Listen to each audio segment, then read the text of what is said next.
அஸ்ஸலாமு அலைக்கும் வரஹ்மத்துல்லாஹி வபரகாத்துஹு. இன்னல் ஹம்தலில்லாஹ் நஹ்மதுஹு வ நஸ்தஈனுஹு வ நஸ்தக்ஃபிருஹு வ நு'மினு பிஹி வ நதவக்கலு அலைஹி வ மின் ஷுரூரி அன்ஃபுஸினா வ மின் ஸய்யிஆத்தி அஅமாலினா மை யஹ்திஹில்லாஹு ஃபலா முضில்ல லஹு வ மை யுضلில்ஹு ஃபலா ஹாதிய லஹு வ அஷ்ஹது அன் லா இலாஹா இல்லல்லாஹு வஹ்தஹு லா ஷரீக லஹு வ அஷ்ஹது அன்ன முஹம்மதன் அப்துஹு வ ரசூலுஹு. யா அய்யுஹன் நாஸ் இத்தகு ரப்பக்கும் அல்லதி خلقكم من نفس واحدة وخلق منها زوجها بث منهما رجالا كثيرا ونساء واتقوا الله الذي تساءلون به والأرحام إن الله كان عليكم رقيبا.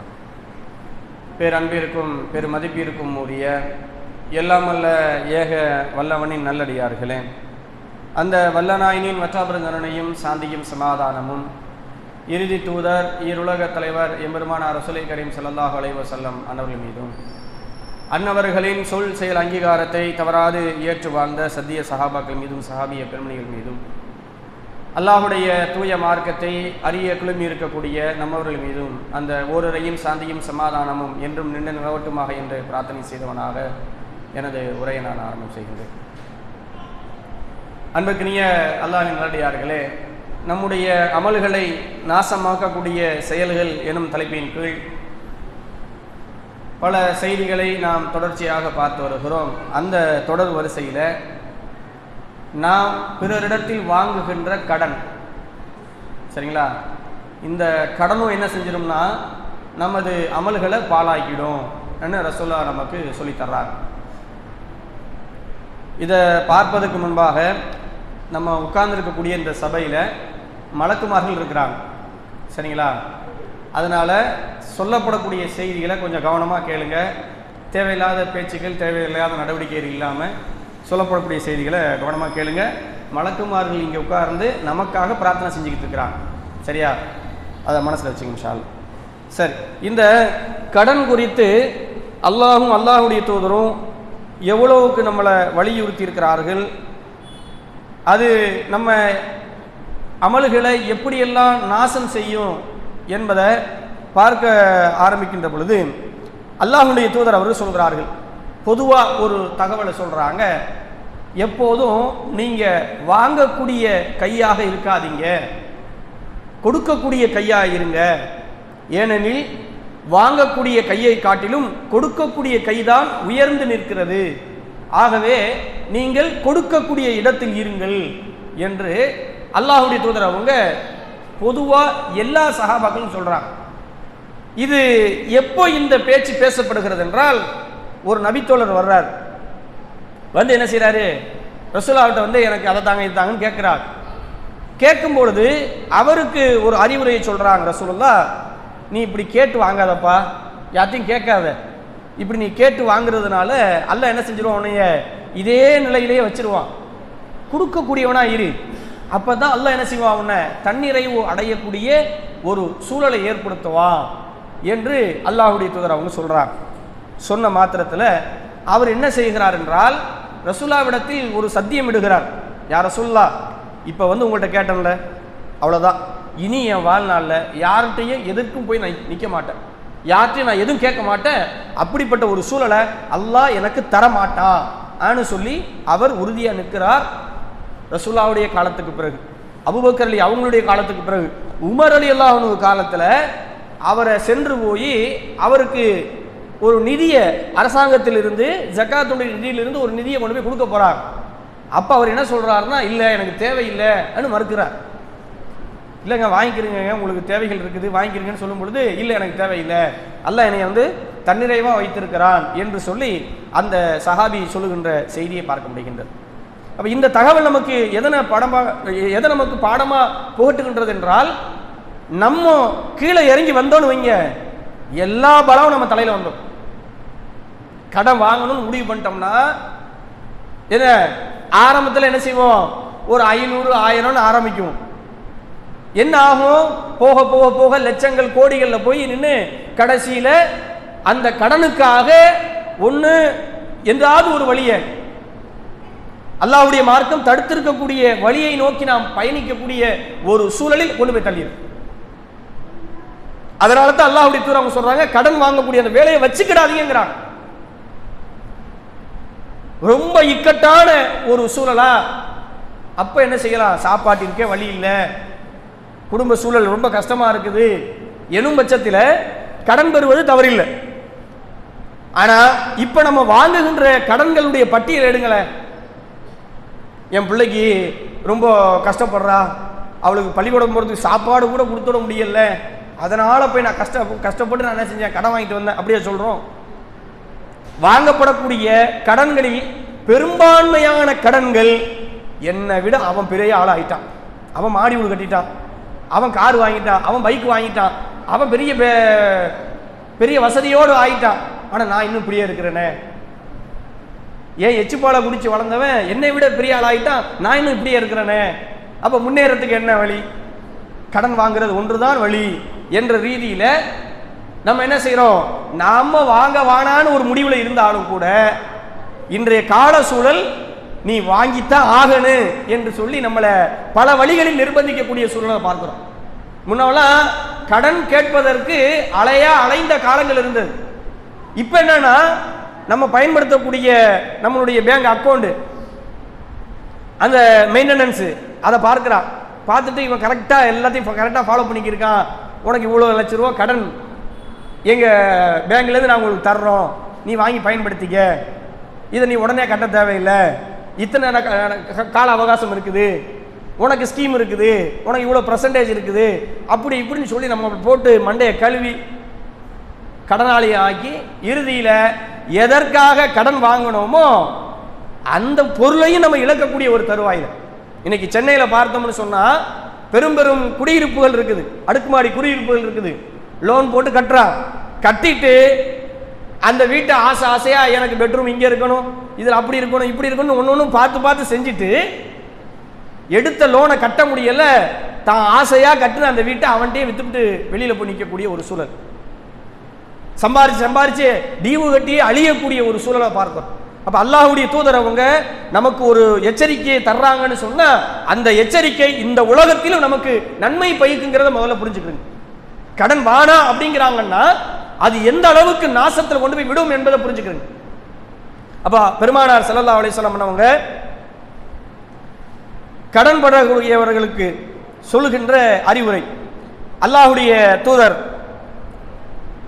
அவங்க சொல்றாங்க, நீங்க கடன் கொடுக்கக்கூடிய சூழலில் அல்லது கடன் வாங்கக்கூடியவர்களிடத்தில் திருப்பி அந்த கடனை பெறுகின்ற பொழுது அவர்களுக்கு அவகாசம் கொடுங்க, அவங்கள ரொம்ப டைட் பண்ணாதீங்க, அவங்கள்ட்ட அந்த கால அவகாசம் எழுதியிருக்கீங்களே 1 மாசத்துல தரேன் 2 மாசத்துல தரேன் என்று சொன்னவர்கள் அவர்களால் தர இயலாத ஒரு சூழல் ஏற்படுமேயானால், இல்லை இவன்ட்ட எதுவுமே இல்லை, இவனால தர முடியாது, பாவம் குடும்பத்தை பிள்ளை குட்டைகளை வச்சு கஷ்டப்படுறான் எனும் பட்சத்தில் அவங்களுடைய கடனை நீங்கள் தள்ளுபடி செய்தால், சரிப்பா வேணா விடு நீனே வச்சுக்க, பிள்ளைகளுக்கு நல்லது மாதிரி நீ இருந்துக்க என்று சொல்லி அந்த கடனை நீங்கள் தள்ளுபடி செய்தால் அல்லாஹ் ரப்புல் ஆலமீன் உங்களுக்கு உங்களுடைய பாவத்தை தள்ளுபடி செய்து நாளை மறுமையில பெரும் வெகுமதியை தர இருக்கிறான் என்று சொல்லி அல்லாஹ்வுடைய தூதர் அவங்க சொல்லுகின்ற அந்த செய்தியை பார்க்க முடிகின்றது.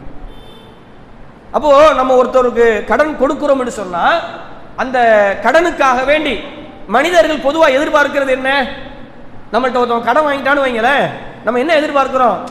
நமக்கு அவன் அடிமை அப்படிங்கிற மாதிரி ஒரு நினைப்பு வருதா இல்லையா? நம்மளை எங்கே கண்டாலும் விஷ் பண்ணணும், சலாம் சொல்லணும், நமக்கு சேர் எடுத்து போடணும், நம்ம வந்தோம்னாக்கா அவன் நம்மளை வரவேற்கணும், நல்லா இருக்கீங்களான்னு விசாரிக்கணும், நம்மளை கண்டு காணாம போயிடக்கூடாது என்றெல்லாம் எதிர்பார்க்கிறோமா இல்லையா? ஆனால் அல்லாஹ்வுடைய தூதர் அவங்க சொல்றாங்க, நீங்க அல்லாஹ்வுடைய பொருத்தத்தை முன்னிறுத்தி கடன் கொடுங்கிறாங்க. சரிங்களா? இவன் ஏழ்மை நிலையில இருக்கிறான் அப்படிங்கிறத பார்க்காதீங்க, யா அல்லாஹ் இந்த கடனை நான் கொடுக்கிறேன், இதனுடைய வெகுமதியை நான் உன்னிடத்தில் எதிர்பார்க்கிறேன் என்ற ரீதியில் கடன் கொடுங்க என்று கடன் கொடுப்பவருக்கு ரசூலுல்லாஹ் சொல்றாங்க.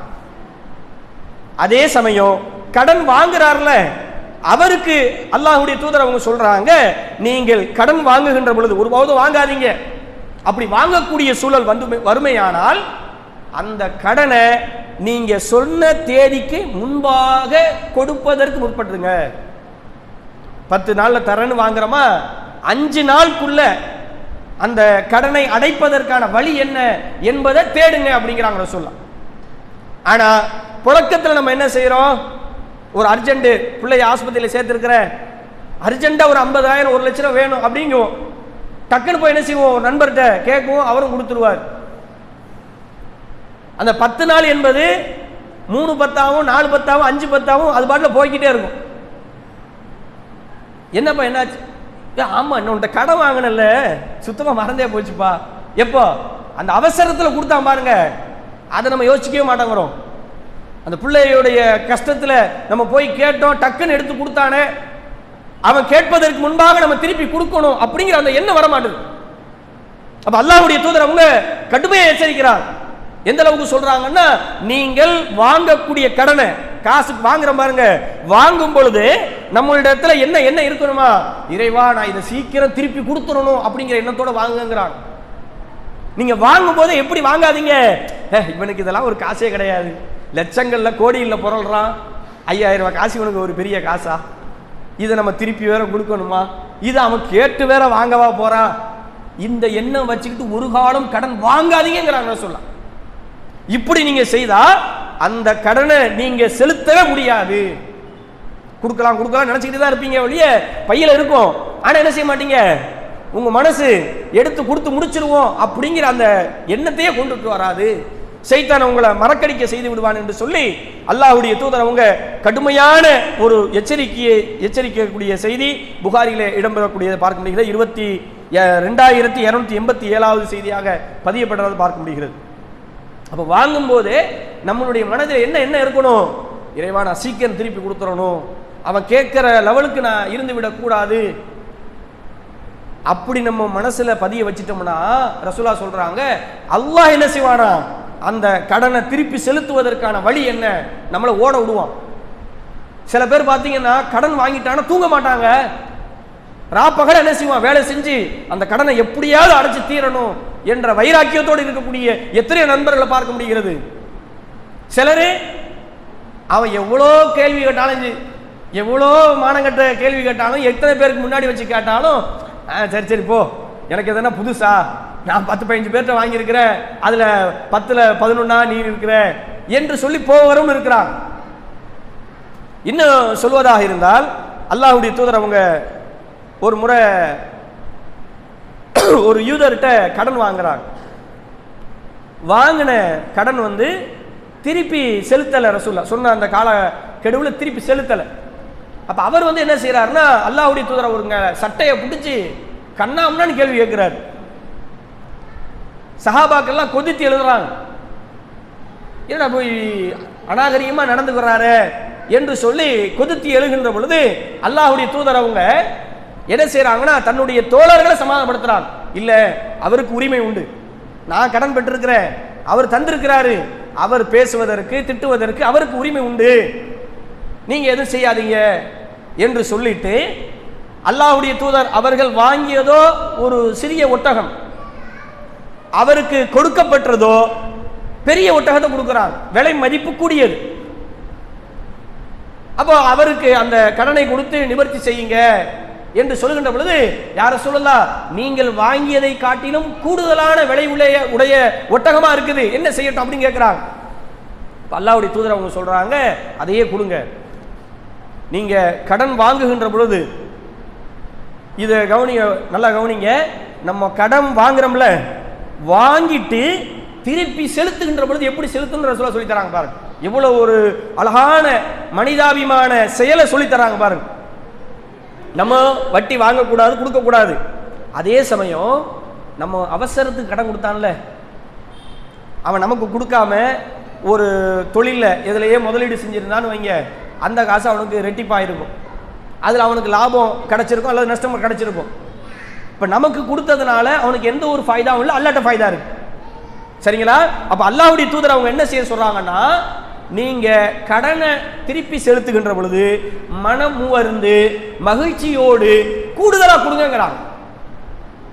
வட்டியா இல்லை, அவசரத்துக்கு உதவணும்ப்பா அப்படின்னு சொல்லிட்டு என்ன செய்ய, ஒரு 50,000 ரூபாய் வாங்கணுமா, திருப்பி கொடுக்கும் பொழுது இந்தா இதில் 50,000 ரூபாய் காசு இருக்குது, இந்த மனைவி மக்களுக்கு நான் காய்கறி பழம் இதெல்லாம் வாங்கியிருக்கிறேன், கொடு, பிள்ளைங்கள்ட்ட சாப்பிட கொடு, அல்லது காசையே கூடுதலாக கொடுத்து நல்ல அவசரத்துக்கு நீ உதவுன, உன் பைசா தான் எனக்கு ரொம்ப ஹெல்ப்ஃபுல்லாக இருந்துச்சு என்று சொல்லி மனமுவர்ந்து என்ன செய்யணுமா, அந்த வாங்கிய கடனை திரும்ப செலுத்தணும் என்று சொல்லி அல்லாஹ்வுடைய தூதர் அவங்க சொல்றாங்க. அப்ப நம்ம எப்படி நம்ம நடந்துக்கிறோம்? கடன் வாங்கும்போது எப்பா உன்னை விட்டா ஆளே கிடையாது, உன்னை நம்பி தான் வந்திருக்கிறேன், நீ தான் எனக்கு உதவணும், அப்படி இப்படின்னு சொல்லி என்னென்ன பேசணுமோ அப்படியே பேசி அவனை கரகரன்னு கரைச்சி, எப்பேற்பட்ட கஞ்சனா இருந்தாலும் கூட அவன்கிட்டேருந்து வாங்கணுங்கிறதுக்காக வேண்டி எதெல்லாம் சொன்ன அவன் தருவானோ அத்தனையும் பேசி வாங்கிடும். திருப்பி கடனை திருப்பி அவன் வாங்கிறதுக்குள்ள அவன் படுற பாடு, நடையா நடந்து தேஞ்சு போய் நம்மளை தேடி தேடி அலைஞ்சி. இது இன்னொரு கூடுதல் என்னன்னா, வீட்டுக்குள்ளதான் இருப்போம், கடங்கார வந்து வாசல் நிற்பான், வாப்பாக்கார் சொல்லி அனுப்புவார் பிள்ளைகிட்ட, வாப்பா இல்லைன்னு சொல்லு, டே பைக் வாசல் வரடா கிடக்கு, இல்ல பைக்கை போட்டு நடந்து போயிருக்காங்கன்னு போய் சொல்லு. யாரு? நம்மளே என்ன செய்யறோம், நம்ம பிள்ளைக்கு பொய் சொல்லவும் கற்றுக் கொடுக்கிறோம். எதனால்? இந்த கடன் என்கின்ற ஒரு கொடிய நோயினால். அல்லாஹ்வுடைய தூதர் அவங்க எந்த அளவுக்கு இந்த கடனை சொல்கிறார்கள் என்றால், அல்லாஹ்வுடைய பாதையில நம்ம உயிரையே விட்டாலும் சரி, கடன் பெற்றிருந்தோம் என்றால் நம்மளுடைய கணக்கு நிலுவையில் இருக்குமா, அல்லாஹ் சஸ்பென்ஸ்ல வச்சிருவானா, இரி வெயிட்டிங் லிஸ்ட்ல இரி அப்படின்னு வச்சிருவானா. நம்மள்ட்ட கடன் வாங்கினார்ல, அவர் வந்து அந்த கடனை தள்ளுபடி செய்யாதவரை அல்லது அந்த கடனுக்கு அவருக்கு சரி கட்டாதவரை நாம் சொர்க்கம் செல்வதற்கு தடையாக அந்த கடன் வந்து நிற்கும் என்று அல்லாஹ் சொல்றாங்க. அப்ப எவ்வளவு பெரிய ஒரு பாவத்தை எளிமையா நம்ம செய்யறோம் பாருங்க. இதுல கூடுதல் என்னன்னா, பெண்கள் என்ன செய்வாங்க, பக்கத்து வீட்டில் ஒரு அளவு மல்லித்தூள் தாங்க, ஒரு டம்ளர் சீனி தாங்கன்னு வாங்குவாங்க. அது அங்கேருந்து வர்றதோட சரி, திரும்பி டம்ளரும் போகாது, அந்த பொருளும் போய் சேராது. கேட்டால் என்ன சொல்லுவாங்க, அவளுக்கு அதெல்லாம் பெருசு இல்லை, அவள் 5 கிலோ 10 கிலோ மாசத்துக்கு வாங்குறா, ஒரு டம்ளர் அவளுக்கு ஒரு பெரிய கணக்கு அப்படிங்கிற மாதிரி என்ன செய்வாங்க, அதை உதாசீனமா நினைக்கக்கூடிய ஒரு நிகழ்வை பார்க்கிறோம். அப்ப அல்லாஹ்வுடைய தூதர் அவங்க இதுல என்ன செய்ய சொல்றாங்க, எச்சரிக்கையோடு இருக்க சொல்றாங்க. அது மட்டும் அல்லாம அல்லாஹ்வுடைய தூதர் அவங்க சொல்றாங்க, ஒரு முஸ்லிம் மற்றொரு முஸ்லிமின் சகோதரன் ஆவான், அவனுக்கு அநீதி இழைக்கவும் மாட்டான், அவனை கைவிடவும் மாட்டான். இந்த செய்தி புகாரில 2442வது செய்தியாக பதியப்பட்டிருக்கு. அப்போ ஒரு முஸ்லீமா இருக்கிறவன் அடுத்தவனை நம்ம என்ன செய்யக்கூடாது, அவன் நல்லா இருக்கிறான் என்றால் அவனுக்காக வேண்டி பிரார்த்திக்க கூடியவனா இருக்கணும், வயிறு எறிய கூடியவனா இருக்கக்கூடாது. சரிங்களா? நம்மளை விட கீழ்நிலையில் உள்ள ஒரு ஆளு அவன் படிச்சு அவனுடைய அறிவை பயன்படுத்தி ஒரு நல்ல நிலைக்கு உயர்கிறான் என்றால் அல்ஹம்துலில்லாஹ், யா அல்லாஹ் அவனுக்கு இன்னும் செல்வத்தை கொடு, நிறைய அவனை பொருளாதார ரீதியாக மக்களுக்கு செய்யக்கூடியவனை உருவாக்கு என்று சொல்லி அவருக்காக வேண்டி பிரார்த்தனை செய்யணுமே ஒழிய, அப்படி ஆயிட்டானே, நான் பார்த்து வளர்ந்தவன், நான் திண்ணையை பிடிச்சி நடந்த போது என்ன பிடிச்சி நடந்தவன் எனக்கு மேல போயிட்டு இருக்கிறானே, நானே இன்னும் ஓட்ட சைக்கிள் மீச்சிக்கிட்டு கிடக்கிறேன், அவன் ஹோண்டா சிட்டியில போயிட்டு இருக்கிறான், இப்படி பேசுறவங்களை பார்க்கிறோமா இல்லையா? அல்லாஹ்வுடைய தூதர் அவங்க அழகா சொல்லி தர்றாங்க பாருங்க. உன் சகோதரன் எதிர்த்தாப்புல இல்லாத நேரத்தில் இருக்கும்போது பேசணும்னு வைங்க, அது அவனை புகழ்ந்தாத அர்த்தமாயிருது. அவன் எதிரில் இல்லாத நேரத்தில் அவனுக்காண்டி துஆ செய், அதுதான் உன்னுடைய சகோதரனுக்கு நீ செய்யக்கூடிய கைமாறுங்கிறாங்க ரசூலுல்லாஹ். அதுதான் உண்மையிலேயே ஒரு சகோதரன் மற்றொரு சகோதரனுக்கு செய்ய வேண்டிய கடமைங்கிறாங்க. ஆனா அப்படியே உல்டாவா எப்படி போயிருச்சு, ஒருத்தன் முன்னேறி போனான்னு சொன்னா அவனை சறுக்கி கீழே கொண்டு வரதுக்கு என்ன வழிங்கிறத தேடுறோம். அவன் நல்ல நிலையில உயர்ந்து போவதை நம்மளால என்ன செய்ய முடியல, ஜீரணிச்சு கொள்ள முடிய மாட்டேது. இப்படி போயிட்டாலே இப்படி போயிட்டாலே. ஒரு வீட்டில் 2 மருமக இருக்கிறாங்க, மூத்த மருமக வாங்கின திட்டெல்லாம் இளைய மருமக வாங்கல, அவ பேச்சு வாங்காம வந்ததுல இருந்து நல்ல பேரா வாங்கிட்டு இருக்கிறான்னா மூத்த மருமகளுக்கு பிடிக்க மாட்டேது. அது எப்படி, நாம எவ்வளவு குத்து வாங்கி அடி வாங்கி மிதி வாங்கி முன்னேறி வந்திருக்கிறேன், இவன் வந்ததுல இருந்து அப்படியே தூக்கி தலையில வச்சுக்கிட்டு ஆடுறாங்களே, ஏதாவது செய்யணுங்கள. அப்ப என்ன ஆகுது, அவங்களை கீழே இறக்குவதற்கு ஏதாவது ஏடா கூட செய்யணும், ஏதாவது தீமையான ஒரு காரியத்தை அவளை கொண்டு வந்து முன்னிறுத்திடணும் என்ற அந்த மாதிரி ஒரு கிரிமினல் மைண்ட் உருவாகுதா இல்லையா? அல்லாஹ்வுடைய தூதர் அவங்க அழகா சொல்லி தர்றாங்க, அவங்களுக்காக நீங்கள் அல்லாஹ் இடத்துல கையேந்து. எப்படி, யா அல்லாஹ் இவளை சீக்கிரம் காலி பண்ணிருந்தில்ல, யா அல்லாஹ் இவளுக்கு நல்ல இன்னும் நல்ல ஒரு நிலையை கொடு, இன்னும் இவளுடைய நிலையை உயர்த்து, நன்மையான காரியங்கள் செய்வதற்கு இவளுக்கு ஆர்வம் மூட்டு என்று சொல்லி இப்படி என்ன செய்யணுமா, ஒரு முஸ்லீம் இன்னொரு முஸ்லீமை தாங்கக்கூடியவனாகவும். இன்னொரு செய்தியில ரசூலுல்லாஹ் சொல்றாங்க, ஒரே சதை துண்டுங்கிறாங்க.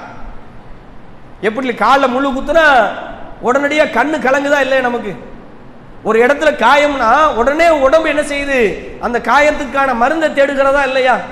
உடனே ஆஸ்பத்திரிக்கு போறோம், கட்டை போடுறோம், அதுக்கு மருந்து மாத்திரை சாப்பிட்றோம், எல்லா வேலையும் பார்க்கிறோமா இல்லையா? அப்போ ஒரு முஸ்லீம் என்பவன் மற்றொரு முஸ்லீமை காக்கக்கூடிய கேடயமாக இருக்கணுமா ஒழிய அவனை கெடுத்து ஒழிக்கக்கூடிய வேலையை பார்த்து விடக் கூடாது என்று சொல்லி அல்லாஹ்வுடைய தூதர் அவங்க சொல்லுகின்ற செய்தியை பார்க்க முடிகின்றது. அதே போன்று பெருமானார் ஸல்லல்லாஹு அலைஹி வஸல்லம் அவங்க அந்த ஷஹீதுடைய அவருடைய அல்லாஹ்வின் பாதையில் உயிர் தியாகம் செய்த ஷஹீதுக்கு கடனை தவிர எல்லா பாவங்களும் மன்னிக்கப்பட்டு விடுகின்றன. அப்போ கடன் பற்ற நிலையில அல்லாஹ்வுக்காக நம்ம உயிரை கொடுத்தாலும் கூட நாளை மறுமையில் என்ன இல்லை, பிரயோஜனம் இல்லாத ஒரு நிலையை அல்லாஹ் ஏற்படுத்தி வச்சிருக்கிறார் என்பதை கவனத்தில் கொள்ளுங்க. இது முஸ்லீம்ல 3832வது செய்தியாக பதியப்பட்டிருக்கு. சரிங்களா? அப்போ இந்த கடன் விஷயத்தை பொறுத்த மாத்திரத்தில் நம்மளுடைய சக்திக்கு உட்பட்டு நம்ம வாங்கணும். அதே சமயம் வாங்குகின்ற சமயத்தில் அதை திருப்பி செலுத்த வேண்டும் என்ற எண்ணத்தோடு வாங்கணும். இல்லையேல் என்ன செய்யக்கூடாது, அந்த கடன் அப்படிங்கிற அந்த பகுதி பக்கமே போயிடக்கூடாது. அப்போ இதை மனசில் நிறுத்தி கொள்ளுங்க. இதுவும் என்ன செஞ்சிடும், நம்மளுடைய அமல்களை நாசம் பண்ணி இங்கே நம்ம செஞ்ச நோன்பு வணக்கம் இந்த பிற காரியங்கள் எல்லாத்தையுமே யார்கிட்ட நம்ம கடனாக வாங்கினோமோ அவன்கிட்டயே திருப்பி கொடுக்கக்கூடிய சூழலை ஏற்பட்டோம். சரியா? இங்கே நம்ம 10,000 ரூபா கடன் வாங்கியிருப்போம், அல்லாஹ்விடத்தில் அது 1 லட்சத்துக்கு நிகராக வந்து நிற்கும், அல்லது 10 லட்சத்துக்கு நிகராக வந்து நிற்கும். அங்கே அல்லாஹ்விடத்தில் காசுக்குலாம் வேல்யூ கிடையாது. எதுக்கு தான் வேல்யூ? நம்ம செஞ்ச அமல்களுக்கு தான் வேல்யூ.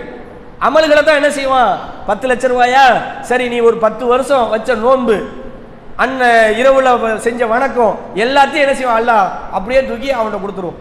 யார்கிட்ட நம்ம கடன் பற்றி ஏமாத்தினோமோ அவரிடத்துல என்ன செஞ்சிருவான், அல்லாஹ் தூக்கி கொடுத்துருவான். அது மட்டுமல்லாது அல்லாஹ்வுடைய தூதர் அவங்க எச்சரிக்கக்கூடிய இறுதி எச்சரிக்கை என்னன்னா, ஒரு முஸ்லீம் மற்றொரு முஸ்லீம்னை ஏமாற்ற மாட்டான், ஏமாற்றுபவன் நம்மை சார்ந்தவனே கிடையாது அப்படின்ட்டான்.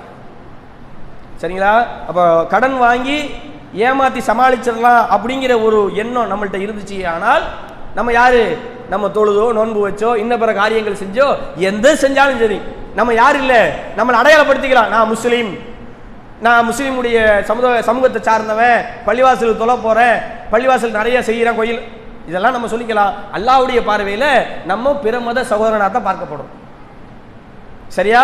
இஸ்லாத்துக்கும் இவனுக்கும் எந்த சம்மதமும் இல்லை என்றுதான் அல்லாஹ்விடத்தில் பதிவாயிருக்கமே ஒழிய நம்ம செஞ்ச நோன்போ நம்ம செஞ்ச தொழுகையோ இதர வணக்க வழிபாடுகளோ எதுவுமே பிரயோஜனப்படாது என்று சொல்லி அல்லாஹ்வுடைய தூதர் அவங்க என்னை சார்ந்தவனே இல்லைன்ட்டாங்க. அப்போ வெளியில போயிடும், இஸ்லாத்தை விட்டு வெளியில போயிடும். அப்போ அப்பேற்பட்ட பாவத்திலிருந்து அல்லாஹ் ரப்பல் ஆலமீன் நம் அனைவரையும் காத்துரு புரிவானாக. வாஹிரு அல்ஹம்துலில்லாஹி ரப்பில் ஆலமீன். அஸ்ஸலாமு அலைக்கும் வரஹ்மத்துல்லாஹி வபரகாத்துஹு.